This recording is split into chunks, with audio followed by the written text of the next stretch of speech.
Bonjour à tous et bienvenue sur la chaîne. Aujourd'hui, on plonge en profondeur dans un sujet brûlant qui bouleverse les équilibres stratégiques en Afrique du Nord et au-delà. L'Algérie est en train de se réarmer massivement avec la Russie, en se dotant d'armements de pointe comme les drones kamikazes Gérant 2, version russe du Shahed 136 iranien, qui a prouvé son efficacité en Ukraine, et surtout le chasseur furtif de 5e génération Sukhoi Su-57 Félon. Est-ce encore des rumeurs ou une réalité concrète qui est déjà en marche? On va tout décrypter ensemble, étape par étape, avec les informations les plus récentes et les sources les plus fiables disponibles à ce jour, en décembre 2025. D'abord, remettons le contexte en perspective pour bien comprendre les enjeux. Depuis 2021 à 2022, l'Algérie a lancé le plus ambitieux programme de modernisation militaire de son histoire récente. Le budget défense a littéralement explosé, plus de 20 milliards de dollars investis entre 2020 et 2024, avec un record absolu à environ ** 25 milliards de dollars ** pour l'année 2025 seule, l'un des plus élevés de la région MENA et en Afrique. Une grande partie de ces fonds va directement à Moscou. La Russie reste de loin le fournisseur principal de l'armée nationale populaire algérienne, représentant 70 à 80% des équipements lourds, même si Alger diversifie timidement vers la Chine, l'Italie ou l'Allemagne pour certains systèmes. Pourquoi un tel effort maintenant? La géopolitique régionale a radicalement changé.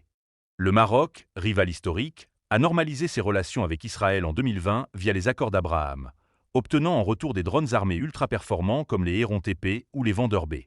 Rabat discute toujours activement de l'acquisition de F-35 américains, des négociations avancées pour potentiellement 32 appareils, ce qui ferait du Maroc le premier pays arabe et africain à opérer ce chasseur furtif de 5e génération.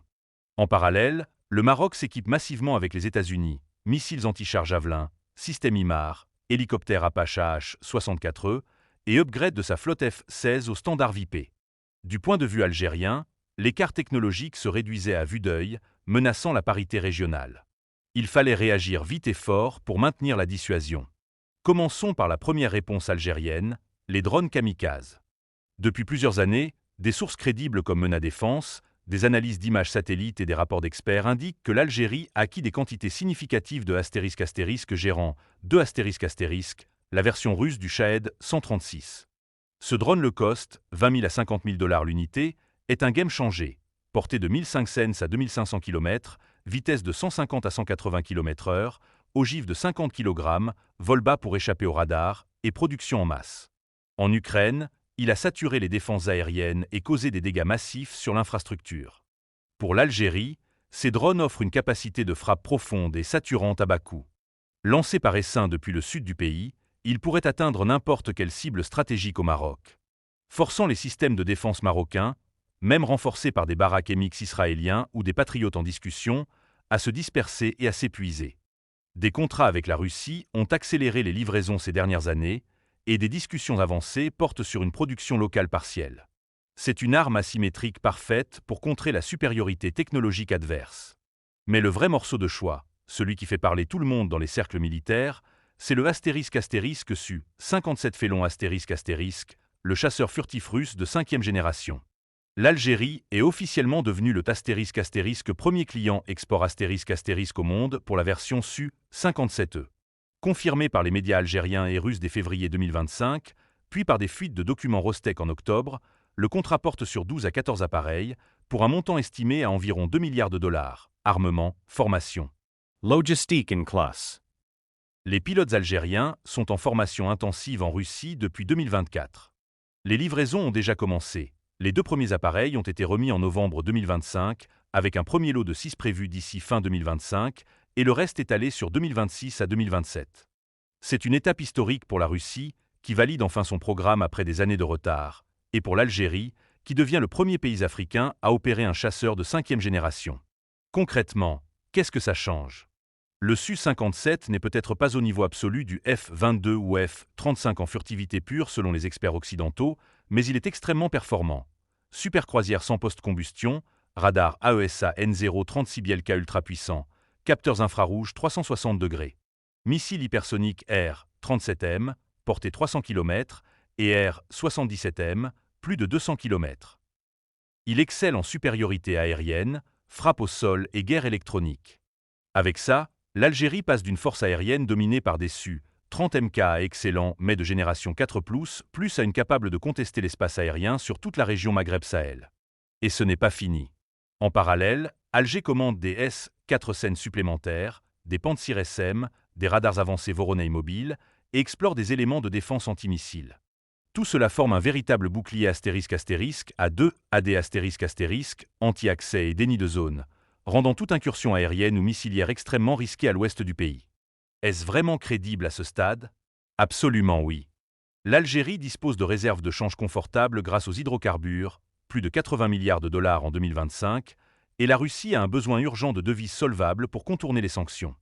Face à un Maroc qui accélère son armement avec l'aide américaine et israélienne, ne pas répondre aurait été accepter une infériorité durable.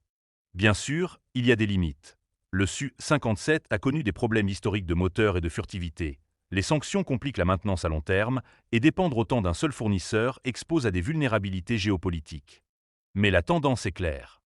En résumé, l'Algérie se dote de gérants, 2 en quantité industrielle pour des frappes saturantes low cost, et les Su-57 arrivent déjà sur son sol. Les premiers exemplaires sont là, et les suivants suivent rapidement. Ce n'est plus une spéculation, c'est une réalité qui redessine complètement la carte militaire au Maghreb. Le rapport de force, qui penchait vers Rabat ces dernières années, se rééquilibre fortement, voire bascule à nouveau en faveur d'Alger. Si vous voulez qu'on continue à analyser ces sujets stratégiques en profondeur, avec des infos exclusives et sourcées que vous ne trouverez nulle part ailleurs, abonnez-vous immédiatement à la chaîne et activez la cloche. C'est crucial pour ne rien rater. Derrière ces contrats purement militaires, il y a une dimension politique colossale. L'Algérie renforce son partenariat stratégique avec la Russie au moment où Moscou cherche des alliés fiables face à l'isolement occidental. C'est un message clair envoyé à Washington, Paris et Rabat. Alger choisit résolument le camp de la multipolarité, des BRICS et de la résistance à l'hégémonie unipolaire. Lors du sommet Russie-Afrique à Sotchi en 2025, l'Algérie a été désignée partenaire stratégique numéro 1 de Moscou sur le continent, ce n'est pas anodin. Autre aspect clé, la profondeur stratégique via la production locale. Alger ne veut plus être un simple client, elle vise l'autonomie. Il y a déjà une usine de montage de Su-30 à Ouargla, des lignes pour d'autres systèmes, et des discussions avancées pour coproduire ou assembler des gérants, 2 et même des composants Su-57 simplifiés. Pour ceux qui minimisent l'armement russe en le qualifiant de « Camelot », regardez l'Ukraine. Les gérants 2 saturent les défenses quotidiennement malgré des milliards d'aides occidentales, et les Su-57, même en nombre limité, ont conduit des missions réelles avec des missiles tirés hors portée des S-300. Ce sont des systèmes éprouvés au combat, avec des faiblesses certes, mais une efficacité redoutable en essaim ou en supériorité aérienne. La grande tendance?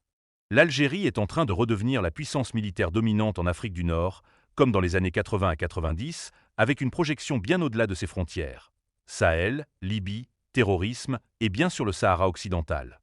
Plus Alger s'équipe, plus elle peut soutenir le front Polisario non seulement diplomatiquement, mais potentiellement avec du matériel de pointe. Imaginez des gérants 2 ou des tactiques inspirées du Su-57 aux mains du Polisario. L'équation change radicalement. On est clairement à un tournant historique pour la région, et vous le vivez en direct avec nous. Si cette analyse détaillée vous a plu, abonnez-vous maintenant, likez, partagez pour booster l'algorithme et commentez. Pensez-vous que l'Algérie va redevenir la première puissance militaire africaine? Le Su-57 et les drones vont-ils tout changer face aux F-35 marocains? Je lis absolument tous les commentaires. Un grand merci à tous ceux qui soutiennent la chaîne. On grandit grâce à vous. Pour qu'on continue avec des vidéos longues, détaillées et sans langue de bois, le meilleur soutien reste l'abonnement et la cloche. On se retrouve très bientôt pour une nouvelle analyse géopolitique. D'ici là, restez informés, restez critiques et à très vite. Ciao!